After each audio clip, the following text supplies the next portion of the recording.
జై శ్రీరామ్. అందరికీ నమస్కారం. వెల్కమ్ టు న్యూస్ అఖండ. నేను మీ కస్తూరి శ్రీధర్. మిత్రులారా, కాంగ్రెస్ పార్టీ ఎంపీ ఒక ఆయన ఓ బాంబు తీసుకుపోయి కాంగ్రెస్ నెత్తినే వేసినాడు. సరే, ఇంతకు ఆ ఎంపీ ఎవరు, ఏం చేసినాడు అనేది ఈ న్యూస్ ద్వారా చెప్పే ప్రయత్నం చేస్తా. న్యూస్ మాత్రం సూపర్గా ఉంటుంది, డౌటే లే. ఓకేనా?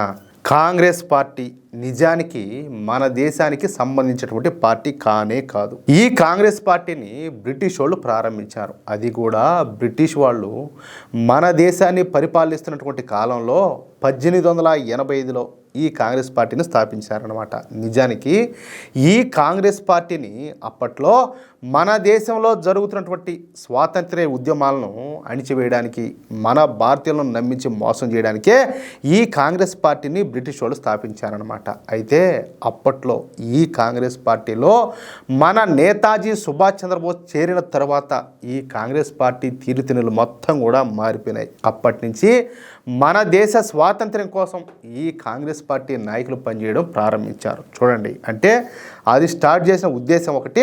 తర్వాత దాంట్లో ఎవరైతే మన దేశానికి స్వాతంత్ర్యం కావాలని చెప్పేసి పోరాటం చేస్తూ ఉన్నారో అలాంటి వాళ్ళు పోయి ఆ పార్టీలో జాయిన్ అయినారు. అప్పటి నుంచి ఆ విధి విధానాలన్నీ కూడా కొంతవరకు మారిపోయినాయి అన్నమాట. అయితే మన నేతాజీ సుభాష్ చంద్రబోస్ గారు తర్వాత ఈ కాంగ్రెస్ పార్టీ దిక్కుమాలినటువంటి వైఖరి నచ్చక అప్పట్లోనే కాంగ్రెస్ పార్టీ నుంచి బయటకు వచ్చేసినారనమాట. అంతే కదా. ఇప్పుడు ఇదే కాంగ్రెస్ పార్టీలో ఆయన ఉన్నాడు కదా, గాంధీ ఉన్నాడు, ఈ నెహ్రూ ఉన్నాడు, ఇలాంటి వాళ్ళు చాలామంది ఉన్నారు అదే పార్టీలోనే. అంటే వాళ్ళ తీరు నచ్చక మన నేతాజీ సుభాష్ చంద్రబోస్ గారు బయటకు వచ్చేసారనమాట. బయటకు వచ్చి ఆజాద్ హిందూ ఫౌజ్ అనేటటువంటి మిలిటరీని ప్రారంభించారు. అయితే ఆ తరువాత మన నేతాజీ గారు మరణించడంతో మన దేశానికి చెప్పాలంటే ఒక శని పట్టుకునేది అనకూడదు ఈ మాట, ఇంకా చెప్పాలంటే అదే.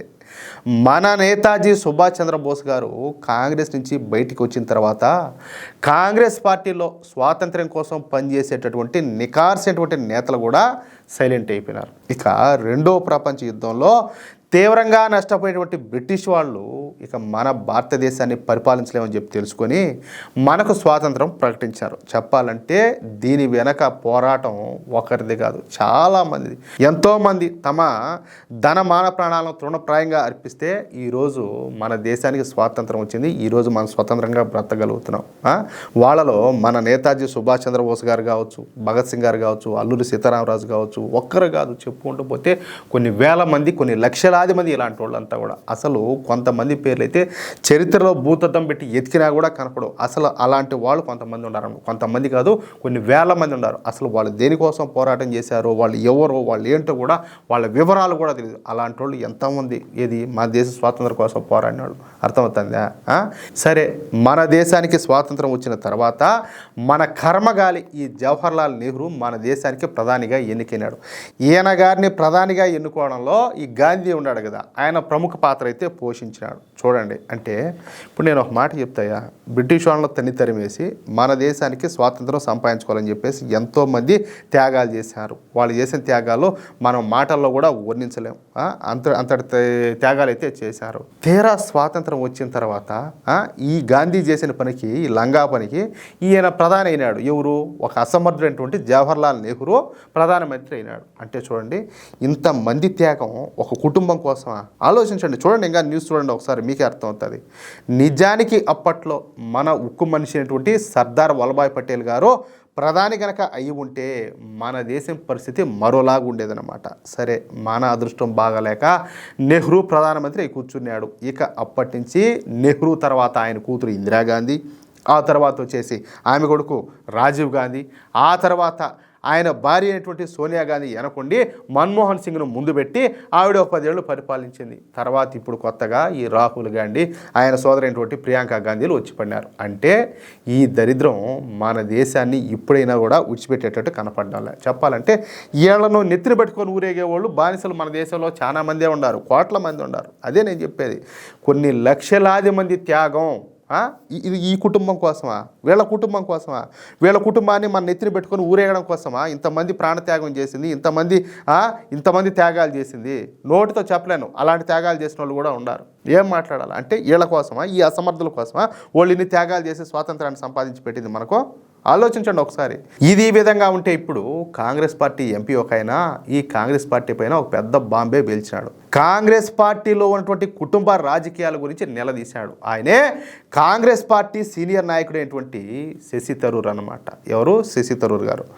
కాంగ్రెస్ పార్టీ ఎంపీ అయినటువంటి శశి థరూర్ మొన్న ఒక అంతర్జాతీయ పత్రికకు ఒక ఆర్టికల్ ఒకటి రాశాడు. ఆ ఆర్టికల్లో కాంగ్రెస్ పార్టీ కుటుంబ రాజకీయాలతో పాటు దేశంలోని అన్ని కుటుంబ పార్టీల రాజకీయాలను తాట తీశాడు. ఈ సందర్భంగా ఆయన తన ఆర్టికల్లో ఈ విధంగా రాశాడనమాట. దేశంలో వారసత్వ రాజకీయాలకు పునాది వేసింది కాంగ్రెస్ పార్టీనే. ఈ కాంగ్రెస్ పార్టీని చూసి దేశంలో అనేక కుటుంబ పార్టీలు ఏర్పడినాయి. ఈ కుటుంబ పార్టీలు వారసత్వ రాజకీయాలను తమ హక్కుగా భావిస్తున్నాయి. అర్థమవుతుందా? భారత ప్రజాస్వామ్యానికి ఈ కుటుంబ పార్టీలు ఒక పెద్ద ముప్పుగా పరిణమించినాయి. రాజకీయ అధికారాన్ని, సామర్థ్యం, నిబద్ధత, క్షేత్రస్థాయి బలం కన్నా కూడా ఈ కుటుంబ వారసత్వమే పాలననైతే నిర్ణయిస్తున్నాయి. దేశంలో ఇలాంటి దిక్కుమాల కుటుంబ రాజకీయాలకు స్వస్తి పలకాల్సినటువంటి సమయం ఆసన్నమైంది. భారతదేశ రాజకీయాలలో ఒక కుటుంబం దశాబ్దాల తరబడి పాతుకుపోయింది. కాంగ్రెస్ పార్టీకి చెందినటువంటి మాజీ ప్రధానులు ఎవరు? నెహ్రూ, ఇందిరాగాంధీ, రాజీవ్ గాంధీల వరకు ఈ కుటుంబ రాజకీయాలతోనే ముడిపడి ఉన్నది. ఇప్పుడు మళ్ళీ సోనియా గాంధీ, ఆ తర్వాత వచ్చేసి రాహుల్ గాంధీ, ప్రియాంక వాద్రాలో ఈ వారసత్వ రాజకీయాలను ప్రోత్సహిస్తున్నారు. ఇక్కడ సామర్థ్యం, నిబద్ధత, క్షేత్రస్థాయిలో పనితీరు వంటి అంశాల ఆధారంగా కాకుండా వారసత్వం ద్వారా రాజకీయ అధికారాన్ని నిర్ణయిస్తే పరిపాలన నాణ్యత అనేది దెబ్బతినిపోతుంది. భారతదేశంలోని అనేక పార్టీలలో ఈ కుటుంబ వారసత్వ రాజకీయాలు సహజంగానే కనబడుతూ ఉన్నాయి. ఈ నెహ్రూ, గాంధీ వంశ ప్రభావం స్వాతంత్ర పోరాటంతో ముడిపడి ఉండడం వల్ల దశాబ్దాలుగా ఒకే కుటుంబం రాజకీయాలను అయితే శాసిస్తుంది. తద్వారా రాజకీయ నాయకత్వం అనేది పుట్టుకతో వచ్చేటటువంటి హక్కు అనే భావనను ఇది స్థిరపరిచినట్లయిందని చెప్పినారు. వాస్తవమే. కానీ చాలామందికి తెలుసు ఈ నెహ్రూ ఎంత మాత్రం పోరాటం చేశాడు, ఈ గాంధీ ఎంత మాత్రం పోరాటం చేశాడు, దాంట్లో నిజాయితీ ఎంత అనేది మనకందరికి కూడా బాగా తెలుసు. చూడండి, ఇప్పుడు ఎంతోమందిని ఈ బ్రిటిషర్లు ఉరి తీసినారు, వాళ్ళని ఎంతోమందిని బంధించి దారుణంగా హింసించినారు. మనమంతా కూడా చూసినాం కదా, విన్నాము, మనం చదువుకున్నాం వాటన్నిటి గురించి. మరి వీళ్ళని ఎక్కడా కూడా కొట్టినట్టు కానీ, తిట్టినట్టు కానీ, వీళ్ళని ఏదో హింసించినట్టు కానీ ఏమి లేదే. వీళ్ళు దేశానికి స్వాతంత్రం తెచ్చింది ఆయన గాంధీనే కదా, మరి ఆయన ఉరి తీసినట్టే ఒక పని అయిపోయింది కదా. మరి ఎందుకు తీలా బ్రిటిషర్లు? కొంతమంది మాట్లాడుతూ ఉంటారు ఏమనంటే వాళ్ళకేనా సో అని చెప్పేసి. సరే, దాని గురించి మళ్ళీ మనం డెప్త్గా పోకూడదు, అది వేరే విషయం. అవి నాకు తెలుసు, మీకు తెలుసు ఆ వివరాలు ఏంటో. ఇక ఈ న్యూస్ విషయానికి వస్తే శశి థరూర్ గారు మాట్లాడడం ఏవో 1-2 పార్టీలు తెప్పించి ప్రతి పార్టీలో కూడా ఈ వారసత్వ రాజకీయాలనే ప్రోత్సహిస్తున్నారు. బీజు పట్నాయక్, తర్వాత వచ్చేసి నవీన్ పట్నాయక్, బాల్ ఠాక్రే గారు, తర్వాత వచ్చేసి ఆదిత్య ఠాక్రే, ఇకపోతే ములాయం సింగ్ యాదవ్, తర్వాత వచ్చేసి అఖిలేష్ యాదవ్, ఫరూక్ అబ్దుల్లా, తర్వాత వచ్చేసి ఒమర్ అబ్దుల్లా. అక్కడ తమిళనాడులో చూడబోతే కరుణానిధి, ఆయన పుత్రరత్నం ఎంకే స్టాలిన్, ఇప్పుడు మళ్ళీ ఆయన పుత్రరత్నం ఆయన లైన్ లేకొచ్చాడు ఉదయనిధి స్టాలిన్. ఈ విధంగా ప్రధాన పార్టీలన్నీ కూడా ఈ వారసత్వ రాజకీయాలనే ప్రోత్సహిస్తున్నాయి. చెప్పాలంటే కొంతమందికి నొప్పి కలుగుతుంది, బాధ కలుగుతుంది అని చెప్పి నేను చెప్పడంలే, కానీ తెలుగు రాష్ట్రాల్లో ఏది ఇక్కడ తెలంగాణలో కావచ్చు, ఆంధ్రాలో కావచ్చు, ఇటువంటి పరిస్థితే ఉండాలి. ఈ దిక్కుమాలినటువంటి రాజకీయాలే మన భారతదేశ ప్రజాస్వామ్యానికి పెనుముప్పుగా పరిణమించినాయంటూ కాంగ్రెస్ ఎంపీ అయినటువంటి శశి థరూర్ గారు తన ఆర్టికల్లో స్పష్టంగా తెలియజేశారు. ఈసారి కాంగ్రెస్ పార్టీని చెప్పాలంటే రాహుల్ గాంధీని నేరుగా టార్గెట్ చేశాడు. ఈ రాహుల్ గాంధీకి ఉన్నటువంటి కాస్తో కూస్తో పరువును కూడా బంగాళాఖాతంలో కలిపేస్తాడనమాట. అది విషయం. ఎట్లా న్యూసా? ఇక్కడ శశి థరూర్ గారు మాట్లాడిన మాటల్లో వాస్తవం ఉండదని చెప్పి మీకు అనిపిస్తే, ఇలాంటి వాస్తవాలను ప్రజలందరూ కూడా తెలుసుకోవాలని చెప్పి మీకు అనిపిస్తే ఖచ్చితంగా ఈ న్యూస్ను మీ మిత్రులతోనో, లేకపోతే మీరున్నటువంటి వాట్సాప్ గ్రూపులు, లేకపోతే ఫేస్బుక్ గ్రూపులు ఏదైనా కావచ్చు, నలుగురితో కూడా ఈ న్యూస్ను షేర్ చేయండి, పంచుకోండి. అలాగే ఈ వీడియోకు సంబంధించి మీ యొక్క అమూల్యమైనటువంటి అభిప్రాయాలను కామెంట్ రూపంలో తెలియజేయండి. ఇంకో విషయం ఏంటంటే, ఇంతవరకు మీరు కనుక మన ఛానల్ను సబ్స్క్రైబ్ చేసుకున్నట్లయితే ప్రతి ఒక్కరు కూడా మన ఛానల్ను సబ్స్క్రైబ్ చేసుకోండి, సపోర్ట్ చేయండి ప్లీజ్. జై శ్రీరామ్, జై హింద్.